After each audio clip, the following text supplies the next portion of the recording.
साथियों नमस्कार, मैं हरिश्चंद्र बर्णवाल इस वीडियो में आप सभी का स्वागत करता हूं। दोस्तों, प्रधानमंत्री मोदी की सरकार ने अमेरिका के राष्ट्रपति डोनाल्ड ट्रंप को एक सख्त संदेश दिया है। और ये संदेश क्या है? ये संदेश है दोस्तों कि ये नेहरू वाला भारत नहीं है, ये मोदी वाला भारत है। नेहरू के समय में बहुत बड़ी बड़ी साजिशें रची गई। बहुत सारी घटनाएं तो ऐसी हैं कि अगर सही समय पर उसको बताया ना जाए तो पता भी ना चले दोस्तों। और ये साजिश क्या है? ये साजिश है कि क्या जवाहरलाल नेहरू अमेरिका के आदेश पर काम करते थे? क्या जवाहरलाल नेहरू ने CIA यानी अमेरिका की खुफिया एजेंसी, उसके कहने पर चीन के प्रधानमंत्री उसकी हत्या की साजिश में शामिल थे? वो कितनी बड़ी घटना है, आपको पता है? मुझे नहीं लगता दोस्तों कि 99.9% लोगों को यह पता हो कि भारत के एक विमान में चीन के प्रधानमंत्री की हत्या की साजिश रची गई। उस विमान को बम विस्फोट से उड़ा दिया गया। आज इस कहानी का महत्व क्या है, इस बात को समझिए पहले। भाई, उस समय अमेरिका ने कहा, मान लीजिए, और ये तो अभी मैं आपको सारे दस्तावेज भी दिखाऊंगा, उसने कहा कि चीन के प्रधानमंत्री को बम विस्फोट से उड़ा दो। वो विमान उड़ा दिया गया। ये तो संयोग है कि वो बैठे नहीं। आज अमेरिका क्या कर रहा है दोस्तों, सोचिए ना। आज डोनाल्ड ट्रंप भारत को आदेश दे रहा है, रूस से तेल मत खरीदो। हम रूस से तेल खरीदना बंद कर दें। वो कह रहा है कि रूस से संबंध बिगाड़ लो। क्या हम डोनाल्ड ट्रंप के कहने पर रूस से संबंध बिगाड़ लें? वो कह रहा है दोस्तों लगातार कि भारत ये नहीं कर सकता, भारत वो नहीं कर सकता, भारत पाकिस्तान के साथ ये नहीं कर सकता। क्या हम कर रहे हैं? हम ऐसा कोई काम नहीं कर रहे। और तब जाकर के आपको समझ में आएगा कि ये सारी घटनाएं किस तरफ इशारा करती हैं, कहां जाती हैं ये। आज एक बहुत बड़ी खबर दोस्तों, सीधे सीधे ये कहानी जवाहरलाल नेहरू से जुड़ती है। एक बात और आपको बताऊं कि आज चीन और भारत के बीच जो अविश्वास है, चीन ने भारत पर हमला किया, चीन ने इतना सारा कुकर्म किया, उसके पीछे भी एक अविश्वास की कहानी है, याद रखिए। और इसीलिए सवाल खड़ा हो रहा है, क्या जवाहरलाल नेहरू CIA के एजेंट थे? क्या मोदी जी वो एजेंट बनने से मना कर गए, हड़का दिया कि तुम्हारी कोई बात नहीं मानेंगे? आज जब ये कहानी आपको दिखाऊंगा ना दोस्तों, तो एक और बात पता चलेगी कि एक समय चीन के पास, चीन इतना कमजोर था भारत से कि आप सोच नहीं सकते। चीन के राष्ट्राध्यक्ष को अगर कहीं जाना होता था ना, तो भारत से विमान मांगना पड़ता था। जैसे आज पाकिस्तान भीख मांगता है ना, वैसे ही चीन को मांगना पड़ता था कि अपना विमान दे दो, हमको जाना है। यहीं से वो कहानी जुड़ती है दोस्तों। मैं निवेदन करता हूं, एक ऐसी कहानी जो आपके सामने रख रहा हूं दोस्तों, अंतरराष्ट्रीय साजिश, सबसे बड़ी साजिश। आप जरूर कमेंट करके अपनी राय रखिएगा दोस्तों। और साथ ही आपसे निवेदन है, जैसा हमने आपसे वादा किया था दोस्तों, HB मेलोडी पर गणपति उत्सव को लेकर एक नया गीत अपलोड किया है, गणपति बप्पा मोरिया। ज़रूर देखिएगा दोस्तों। ये गणेशोत्सव पर ये पहला गीत हमने तैयार किया है और मैंने खुद इसको लिखा है, सुष्मिता जी ने इसको स्वर दिया है दोस्तों, और पूरी टीम ने बड़ी मेहनत की है। मैं निवेदन करता हूं दोस्तों, अधिक से अधिक लोगों तक साझा कीजिएगा। गणपति उत्सव का सिर्फ महाराष्ट्र में नहीं, पूरे देश में और दुनिया भर में जहां भी भारतवंशी रहते हैं, वो बड़ी श्रद्धा से मनाते हैं। बताइएगा कैसा लगा, कमेंट भी कीजिएगा दोस्तों। आइए शुरू करते हैं। आज की कहानी क्यों कहना ज़रूरी है? कई लोग कहते हैं ना कि मोदी सरकार ने क्या संदेश दिया। हर चीज मोदी तो कहते भी नहीं है और कहना भी नहीं चाहिए। अब एक ट्वीट आया है दोस्तों, मोदी सरकार में एक बड़े दिग्गज नेता बन गए हैं डॉक्टर निशिकांत दुबे। वास्तव में बड़े दिग्गज नेता हैं। इनकी बात को देखना बड़ा जरूरी है और मैं आपको इनका ट्वीट दिखाता हूं। क्या लिखा है सिर्फ ये समझिए। क्या चीन ये मानता था कि भारत के पहले प्रधानमंत्री अमेरिकी CIA के एजेंट थे? 1955 में नेहरू जी ने चीन के प्रधानमंत्री झाओ एनलाई को मरवाने का प्रयास किया। बड़ा गंभीर बात है ये। इसी अविश्वास के कारण चीन ने हमारे ऊपर आक्रमण किया। क्या आपको पता है कि 1955 तक चीन के पास लंबी दूरी पर जाने के लिए हवाई जहाज नहीं था? उन्होंने हमारा एक विमान भेजा। चीन के प्रधानमंत्री ने अंतिम समय पर उस पर सवार नहीं हुए। रास्ते में वो बम विस्फोट से उड़ गया। पायलट सहित 3 लोग बच गए, बाकी सब मर गए। पहली लाइन गौर कीजिए। क्या चीन यह मानता था कि भारत के पहले प्रधानमंत्री अमेरिकी CIA के एजेंट थे?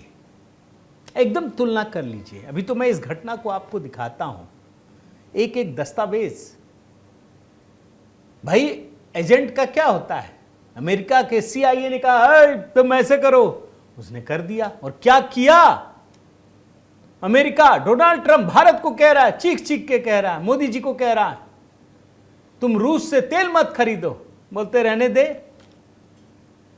तुम रूस के साथ संबंध मत बनाओ, चल हट।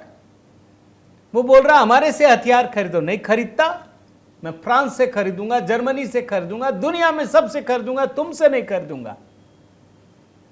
तुम्हारा महंगा सामान है। ये घटना क्यों महत्वपूर्ण है आप समझिए। आखिर नेहरू चीन को क्यों मानता है CIA का एजेंट? इसके पीछे दोस्तों 1955 की एक विमान दुर्घटना है जिसमें चीन के प्रधानमंत्री झाओ एनलाई को जान से मारने की CIA वहां की अमेरिका की खुफिया एजेंसी है दोस्तों, उसने प्लानिंग की थी। और जिस विमान में मारना था चीन के प्रधानमंत्री झाओ एनलाई को, वो विमान भारत का था, एयर इंडिया का कश्मीर प्रिंसेस। आपको एक बात जानकर आश्चर्य होगा दोस्तों, मैंने वैसे कई वीडियो में आपको बताया है एक चीज कि भारत कैसे चीन से ऊपर था। जैसे परमाणु एनर्जी की बात करते हैं ना, भारत चीन से बहुत आगे था। ये नेहरू जी की वजह से हम बहुत पिछड़ गए परमाणु एनर्जी में और चीन बहुत आगे हो गया। इसी तरीके से चिप की बात होती है ना, चिप में हम बहुत आगे हो जाते हैं। लेकिन ये गांधी परिवार जब रहा है उसके बाद इस तरीके से समय को कुचल दिया गया हमारे लिए कि हम चिप में पूरी तरह से निर्भर हो गए, कुछ नहीं बचा। इसी तरीके की एक घटना बताता हूं दोस्तों। आज चीन तो मैन्युफैक्चरिंग के मामले में दुनिया में नंबर 1 देश है, सीधे अमेरिका को चुनौती देता, हर चीज में नंबर 1 बनना चाहता है। बहुत मैन्युफैक्चरिंग में तो है ही। लेकिन एक समय ऐसा था दोस्तों, 1950 के दशक की बात कह रहा हूं, चीन के राष्ट्राध्यक्ष को अगर कहीं जाना होता था तो उसके पास अपना विमान तक नहीं था, वो भारत से मांगता था। और एक इसका उदाहरण देता हूं आपको। 1954 में दिल्ली में नेहरू और झाओ एनलाई इनकी मीटिंग समिट हुआ। भारत के प्रधानमंत्री नेहरू और उधर से झाओ एनलाई, उनको चीन से दिल्ली आना था। आप जानते हैं किससे आए? एयर इंडिया ने अपना एयरक्राफ्ट भेजा, उसमें बैठ के आए, उनके पास अपना विमान नहीं था। ये चीन की कहानी बता रहा हूं। और इसी संदर्भ में दोस्तों एक बहुत बड़ी घटना, इंडोनेशिया के बांडुंग में एफ्रो एशिया सम्मेलन, और ये तारीख है, जो साल है अप्रैल 1955। जवाहरलाल नेहरू की पहल पर यह कहा जाता है कि इंडोनेशिया के बांडुंग शहर में एफ्रो एशिया सम्मेलन का आयोजन किया गया था। चीन की सरकार भी भेजना चाहती थी अपने प्रतिनिधियों को, भारत ने तो किया ही था और चीन ने मिलकर। तो चीन के प्रधानमंत्री झाऊ एनलाई भी जाने वाले थे और उसके अधिकारी भी जाने वाले थे।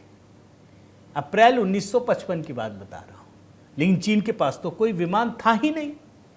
अब यह तय किया गया दोस्तों कि एयर इंडिया का एक विमान है कश्मीर प्रिंसेस, वो इंडोनेशिया के बांडुंग चीन के प्रधानमंत्री और उनके अधिकारियों को लेकर जाएगा।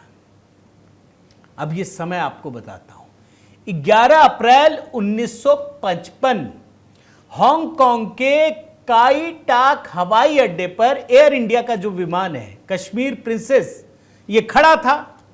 सबको पता चल गया कि चीन के प्रधानमंत्री झाऊ एनलाई, उनके अधिकारी सब लोग जाएंगे।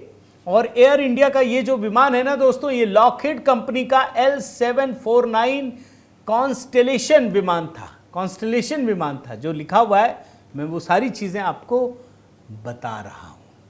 अब देखिए, सब कुछ तैयार है, विमान तैयार है, भारत का विमान हांगकांग में है, चीन का प्रधानमंत्री उसमें जाएगा। पूरी दुनिया को यह जानकारी थी। मगर ऐन मौके पर दोस्तों एक बहुत बड़ी घटना घट गई। ऐन मौके पर चीन के प्रधानमंत्री ने, जो झाऊ एनलाई हैं, उन्होंने यात्रा रद्द कर दी और उनकी जगह चीन के कुछ अधिकारियों का एक दल जकार्ता के लिए रवाना कर दिया गया। 5 घंटे तक विमान ने उड़ान भरी, तेज उड़ान, और 1 सेकंड के अंदर 5 घंटे के बाद विमान के कॉकपिट में एक जबरदस्त धमाका होता है। कॉकपिट के अंदर आग की लपटें उठने लगती हैं, चीख चिल्लाहट, किसी को समझ में नहीं आता। जो पायलट है वो देखता है कि विमान इस समय कहां है। 18,000 फीट की ऊंचाई पर उड़ रहा था और वो उस समय दोस्तों दक्षिणी चीन समुद्र के नातुना द्वीप के ऊपर से गुजर रहा था। इतनी भयानक आग लग गई। उस समय मैं पढ़ रहा था कि एयर होस्टेस है, उसने सबको लाइफ जैकेट और तमाम चीजें दी। पायलट के पास इतना वक्त नहीं था कि उस विमान को किसी आसपास के हवाई अड्डे पर लैंड कर सके। उसने बहुत तरकीब लगाई यात्रियों को बचाने का, कैसे करें। तो उसे सबसे सही लगा कि विमान को समुद्र में उतार दिया जाए। विमान को समुद्र में उतार दिया गया। चारों तरफ आग की तेज लपटें दोस्तों। आखिर में क्या हुआ? विमान में सवार 19 लोगों में से सिर्फ 3 लोगों की जान बच पाई और बाकी 16 लोग इसमें क्रैश कर गए, मारे गए। मैं बताता हूं, ये देखिए नितिन गोखले की एक पुस्तक है, RN. Rao, gentleman spy master. इसमें लिखते हैं कि बचने वाले लोगों में से फ्लाइट नेविगेटर पाठक, जहाज के मैकेनिकल इंजीनियर A.N. कार्निक और सह पायलट M.C. दीक्षित। अब आप सोचिए उस विमान से कौन जाने वाला था? झाऊ एनलाई। विमान किसका? भारत की सरकार का। यानी झाऊ एनलाई को मौत के घाट उतारने की पूरी तैयारी हो चुकी थी और इस विमान हादसे से साफ हो गया दोस्तों, यह हादसा नहीं थी, यह साजिश थी जिसमें चीन के प्रधानमंत्री झाऊ एनलाई को मारने की साजिश रची गई थी। इस विमान हादसे की जांच कई देशों ने की, कई देशों की खुफिया एजेंसी ने की, जिसमें चीन भी, भारत भी। इसमें भारत के जाने माने गुप्तचर दोस्तों अधिकारी आर.एन. राव, जिसकी बात आपको भी बताई, जिन्होंने बाद में भारत में research and analysis wing raw की स्थापना में विशेष भूमिका निभाई और उन्होंने कई महीनों की मशक्कत के बाद झाऊ एनलाई को मारने की साजिश का पर्दाफाश किया गया। और इस साजिश में क्या पता चला जांच में, यह भी जान लीजिए। खुफिया एजेंसियों की जांच में यह पता चला दोस्तों कि विमान में जो विस्फोटक लगाया गया था वो MK7 डेटोनेटर, ये अमेरिका में बनाया जाता है। जिसे किसने लगाया? ताइवान की चांग काई शेक की सरकार के इशारे पर लगाया गया। किसने लगाया? किसने इस काम को किया? यह भी सुनिए। ताइवान की खुफिया एजेंसी ने हांगकांग के हवाई अड्डे पर काम करने वाले कर्मचारी चाउ से मिंग से विमान में रखवाया गया था। और जब तक इस कर्मचारी को चीन और बाकी खुफिया एजेंसी पकड़ जाती, उससे पहले ही जो अमेरिका की खुफिया एजेंसी है CIA, उसने अपने सिविल एयर ट्रांसपोर्ट के कार्गो में छिपाकर उसे हांगकांग से सीधे ताइवान पहुंचा दिया गया। अब आप पूरी कहानी समझ गए होंगे कि CIA ने ताइवान के साथ मिलकर चीन के प्रधानमंत्री झाऊ एनलाई को मारने की साजिश रची और मोहरा बनाया भारत सरकार के विमान को, जिसका नाम था कश्मीर प्रिंसेस। और जो चीन के खुफिया दस्तावेज है ना 2004 में डिक्लासिफाइड दस्तावेज, ये पूरी कहानी बयान कर देते हैं। अब आपके मन में दोस्तों मेरी तरह एक सवाल उठ रहा होगा कि ये ताइवान बीच में कहां से घुस गया, ये कहां से आ गया, अमेरिका क्यों मारना चाहता था, ये सारे सवाल, क्यों नेहरू जी उसके विश्वास से खत्म हो गए, ये सारे सवाल, इस जवाब को जानना दोस्तों बड़ा जरूरी है। दरअसल चीन एक साम्यवादी देश रहा है दोस्तों। वहां पर आप जानते हैं माओ त्से तुंग कम्युनिस्ट रेवोल्यूशन हुआ, उसके बाद वहां साम्यवादी सरकार आ गई और चांग काई शेक वो ताइवान में एक प्रजातांत्रिक देश बना रहे थे। 1949 के गृह युद्ध के बाद चीन के मेनलैंड पे कम्युनिस्ट का कब्जा हो गया और जो वहां की सरकार थी चांग काई शेक, वो ताइवान भाग गए, वहां नेशनलिस्ट पार्टी बनाई और वो एक डेमोक्रेटिक कंट्री रहा दोस्तों। लेकिन चीन का मन तो भरा नहीं, उसकी कोशिश थी झाऊ एनलाई की कि वो ताइवान पर कब्जा कर ले। 1954 में ताइवान के कब्जे वाले किनमेन और मात्सु द्वीपों पर उसने जबरदस्त बमबारी शुरू कर दी। अब ताइवान क्या करे, ताइवान ने तुरंत अमेरिका से मदद मांगी। अमेरिका के राष्ट्रपति थे आइजनहावर। उसे लगा कि यार उस समय तो आप याद कीजिए शीत युद्ध का समय था अमेरिका और रूस में। अमेरिका चाहता था डेमोक्रेटिक कंट्रीज रहे, रूस चाहता था साम्यवादी सरकार आ जाए जिसमें चीन में बन गई, अब ताइवान भी बन जाएगा।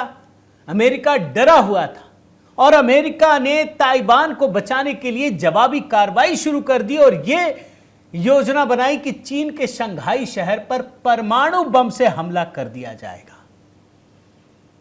अमेरिका की इस योजना को चीन भांप गया, वो डर गया और चीन के प्रधानमंत्री झाऊ एनलाई अमेरिका के इरादों से डर रहे थे और अमेरिका झाऊ एनलाई के इरादों से डर रहा था।